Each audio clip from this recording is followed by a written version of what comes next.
comandantes das Forças Armadas, juntamente com o Ministério da Defesa, divulgaram uma nota pública de repúdio às declarações do ministro Gilmar Mendes do Supremo Tribunal Federal. Na nota, os comandantes assinalam: comentários dessa natureza, completamente afastados dos fatos, causam indignação. Trata-se de uma acusação grave, além de infundada, irresponsável e, sobretudo, leviana. O ataque gratuito a instituições de Estado não fortalece a democracia. Ouça a íntegra da nota. O ministro da Defesa e os comandantes da Marinha, do Exército e da Aeronáutica repudiam veementemente a acusação apresentada pelo senhor Gilmar Mendes contra o Exército Brasileiro durante evento realizado no dia 11 de julho, quando afirmou, abre aspas, é preciso dizer isso de maneira muito clara. O Exército está se associando a esse genocídio, não é razoável, fecha aspas. Comentários dessa natureza, completamente afastados dos fatos, causam indignação. Trata-se de uma acusação grave, além de infundada, irresponsável e, sobretudo, leviana. O ataque gratuito a instituições de Estado não fortalece a democracia. Genocídio é definido por lei como a intenção de destruir, no todo ou em parte, grupo nacional, étnico, racial ou religioso. Trata-se de um crime gravíssimo, tanto no âmbito nacional como na justiça internacional, o que, naturalmente, é de pleno conhecimento de um jurista. Na atual pandemia, as Forças Armadas, incluindo a Marinha, o Exército e a Força Aérea, estão completamente empenhadas justamente em preservar vidas. Informamos que o Ministério da Defesa encaminhará representação ao Procurador-Geral da República para a adoção das medidas cabíveis. Bom, eu queria só...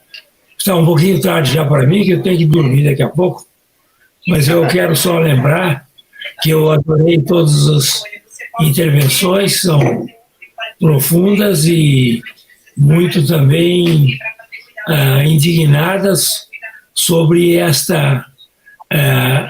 um estado de exceção que está imperando no Brasil, uma ditadura do Supremo Tribunal Federal instaurada no Brasil. É uma ditadura que está sendo instaurada no Brasil por esses ministros do Supremo Tribunal Federal. Gravemente ainda, pelo fato de 10 ministros terem conestado essa barbaridade que foi realizada. Mas eu quero só lembrar que o doutor Sérgio Dario fez uma análise profunda e geral sobre o aspecto da ilegalidade e inconstitucionalidade desses inquéritos e dessa putaria, mas ele, a sua tese é de que realmente é natimorto, o inquérito é natimorto, os inquéritos são natimortos, e a portaria também. Eu gostaria de discordar dele nessa conclusão, embora elogiando profundamente a sua descrição sobre as ilegalidades havidas. Não é natimorto, não. Ele tem um efeito brutal. Esses inquéritos têm um efeito enorme na sociedade, estão criando um constrangimento na sociedade, um medo na sociedade, um terror na sociedade, de falar mal dos ministros do Supremo Tribunal Federal. E isso é o que eles queriam, isso é que eles desejavam e desejam com o inquérito.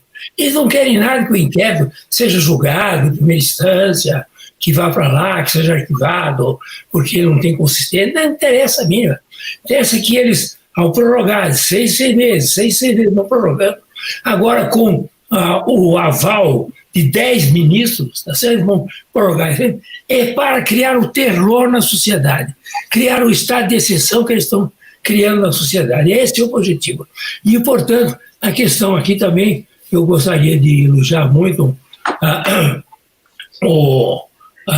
todos os que falaram a respeito desse assunto, principalmente o doutor Greco também, que foi muito claro na sua posição, e eles não é uma questão de um inquérito político, é um inquérito de autodefesa de todas as barbaridades que eles fazem, certo? Eles não querem ser criticados porque eles fazem barbaridades, hora para um, hora para outro. Uma hora eles vão lá e acabam com o COAF, congelam o COAF. Pois outra hora eles atacam o governo, o presidente da República, outra hora eles atacam o PT, outra hora atacam o Centrão. Quer dizer, eles vão de acordo com os interesses do momento, interesses políticos dele. De modo que não é uma política feita a esses inquéritos, não tem a finalidade só de atacar o governo atual. Atacar quem vier, conforme as providências. O que eles querem é se autodefender, dizer, nós vamos criar todas as arbitrariedades e dominamos o país, porque eles dominam, o Supremo Tribunal Federal domina o país hoje, manda o país, dominação, aí no sentido bem político da palavra, dominam o país, tá certo? E não querem nenhuma crítica. E quem criticar, como foi muito bem explicado aqui pelo Paulo Faria, quem criticar, tá certo? É preso e usa com tornozeleira, tá certo? E usa o que precisar, porque realmente é um jeito que não pode ser criticado. É um Estado muito pior que o AI-5. Eles falam, eles querem voltar com o AI-5, eles vão perder. Eles estão praticando o AI-5. Esses inquéritos são um AI-5. Qual é a diferença deles com o AI-5? Pelas arbitrariedades, pelas violências que eles fazem contra as suas vítimas. E eles, vítimas, criam vítimas, tá certo? Porque não pode dizer absolutamente nada das coisas que esses ministros fazem com as suas famílias. Ao defender as famílias, estão dizendo porque a família também faz coisa errada, tá certo? Então eles sabem, que todo mundo sabe, está lá na Lava Jato, todas as denúncias de empreiteira, tem o nome lá de famílias dos ministros, tá certo? Então eles não querem isso, eles querem criar o terror no Brasil. Nós temos no Brasil hoje um estado de exceção por causa desses inquéritos e dessa portaria. É essa a realidade. E eles vão em frente. Eles vão agora prorrogar por mais 6 meses, daqui a pouco prorrogam por mais 6 meses, e assim vão até o fim do mundo, porque é um inquérito do fim do mundo mesmo.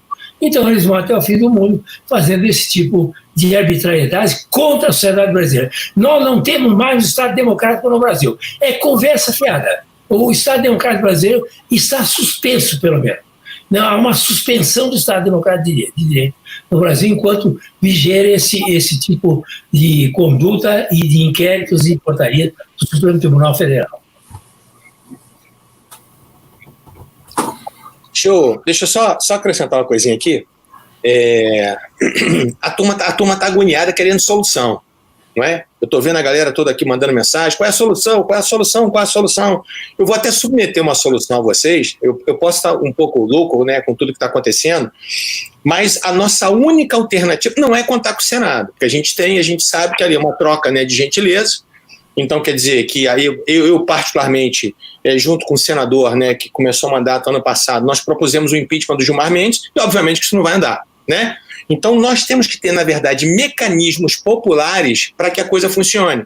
Então, a minha sugestão, já que a gente tem que ter uma sugestão, a minha sugestão, primeiro, nós temos que fazer uma PEC, um projeto de emenda à Constituição, prevendo uma iniciativa popular, obrigando o presidente do Senado a colocar em pauta os processos que digam a respeito aos impedimentos dos ministros do STF. Porque se não for assim, nós não temos os projetos de iniciativa popular para as leis, por que a gente não pode obrigar ao chefe do Congresso Nacional, ao chefe do Poder Legislativo, a fazer isso? Porque eles estão lá, eles são nossos representantes.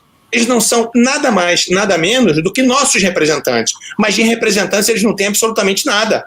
Então eles fazem aquilo que é do interesse deles, não do que é do interesse do povo. Então, primeira solução, nós temos que consertar a Constituição para colocar um meio, um instrumento na Constituição para que a gente possa efetivamente colocar, para que o povo possa efetivamente julgar os ministros do Supremo Tribunal Federal. Segundo, me explica como é que funciona o sistema de freios e contrapesos com o Supremo? Cadê o checks and balances? Cadê aquilo que a gente fala tanto em faculdade, que a gente fala tanto em evento? Isso não faz de conta. Não existe o sistema de freios e contrapesos. A gente sabe disso, né? O Supremo controla todo mundo, mas ninguém controla o Supremo. Então, o que nós temos que fazer? Nós temos que também ter um projeto de emenda à Constituição criando uma corregedoria especial para o Supremo Tribunal Federal, não compostas por ministros do Supremo. Ou seja, tem que ser pessoas alheias ao Supremo Tribunal Federal. Aí sim, a gente vai começar a ter um sistema de freios e contrapesos. Ou seja, 5 pessoas escolhidas, 5 juristas renomados, escolhidos das instituições OAB, Ministério Público, Magistratura, Congresso, não importa. mas que esses 5 sejam isentos, não façam parte da Suprema Corte e possam, inclusive, afastar os ministros. Todos nós passamos por corregedoria. Eu já respondi vários processos da minha corregedoria. Quem trabalha responde processo da corregedoria. Então, assim, às vezes uns amigos, né, que são novos do BP vêm reclamar comigo, Rogério, né, tem uma representação contra mim. Eu falei, amigo, seja bem-vindo à família, é assim que funciona. Então, a gente tem que se explicar com a sociedade. Então, por que eles não se explicam? Então, na minha sugestão, para acabar com a agonia da galera aqui toda que está perguntando quais são as sugestões, na minha concepção, são 2 projetos de emenda à Constituição. Efetivamente, fazendo essa iniciativa popular, né? Para que o presidente do Senado, se ele não cumprir com o papel dele, porque ele é prevaricador, porque ele não cumpre com o papel, tem inúmeros pedidos de impeachment no Senado. Por que isso não se coloca em pauta? Ou seja, quer dizer que as vozes dos senadores não valem absolutamente nada?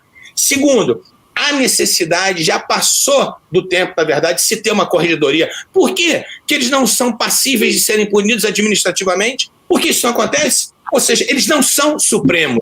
Supremo, quem for, e se for, é o tribunal, e não as pessoas que compõem o Supremo. Então, eu estava agoniado, era para poder falar isso antes que vocês fossem embora, né, para que vocês pudessem até criticar também um pouquinho aí.